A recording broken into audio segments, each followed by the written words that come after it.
Panorama group, जो सोचता है वो करता है। आपके अपने सपनों का आशियाना। नमस्कार, आप देख रहे हैं सिटी पोस्ट और मैं हूं अभिषेक मिश्रा। देखिए, श्याम रजक के बाद अगला नंबर किसका है?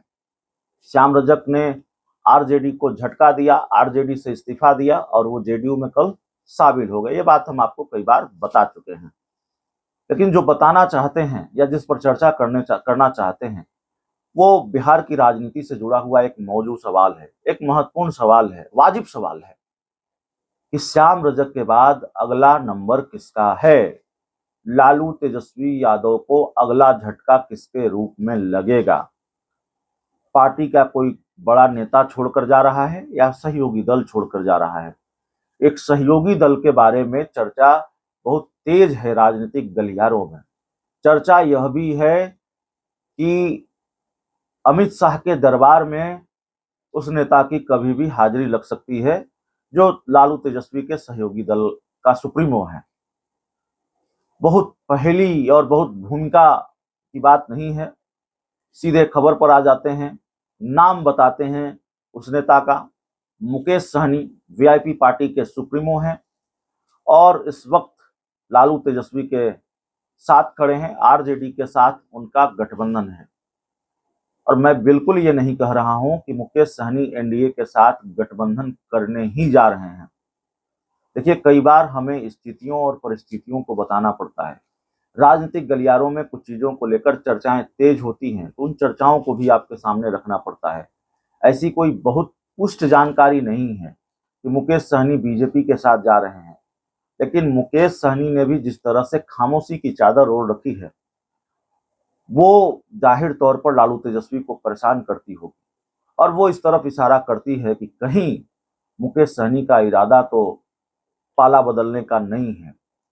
मुकेश सहनी को लेकर इस तरह की चर्चा होती रही है कि वो एनडीए के साथ जा सकते हैं, और जो हमारे सूत्र बता रहे हैं, भारतीय जनता पार्टी के कुछ नेताओं से जब हमारी बातचीत भी होती है तो खबर यह है कि मुकेश सहनी पर नजर तो है बीजेपी की।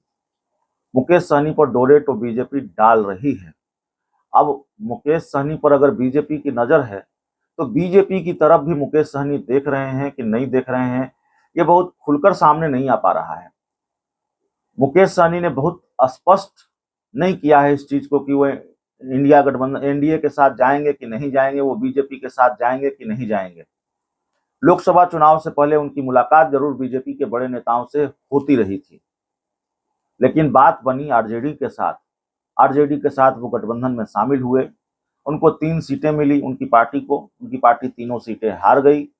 हालांकि तेजस्वी यादव ने एक चुनावी सभा में कहा कि अगर महागठबंधन की सरकार बनती है तो मुकेश सहनी को बड़ी जिम्मेवारी देंगे, यानी डिप्टी सीएम बनाने की बात तेजस्वी यादव ने कह रखी है मुकेश सहनी को। तो डिप्टी सीएम की कुर्सी देने का वादा तेजस्वी यादव ने किया है मुकेश सहनी को, तो वो क्या डिप्टी सीएम का पद छोड़कर या उस वादे को किनारे करके बीजेपी के साथ जाएंगे? और बीजेपी फिर मुकेश सहनी को क्या देगी, बीजेपी के साथ क्या डील होगी, यह भी तो सवाल है।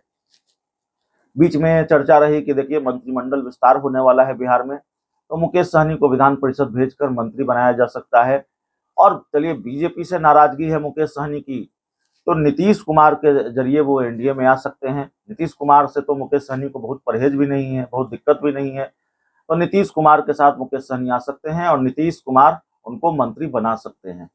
तो मुकेश सहनी को लेकर तमाम तरह की चर्चाएं एनडीए में है, एनडीए में जाने को लेकर है, राजनीतिक गलियारों में चर्चाएं हैं। अब देखना है मुकेश सहनी का अगला फैसला क्या होगा। उनकी चुप्पी, इतना जरूर कहूंगा कि उनकी चुप्पी परेशान कर रही है आरजेडी को, लालू यादव और तेजस्वी यादव को। बहुत बहुत धन्यवाद।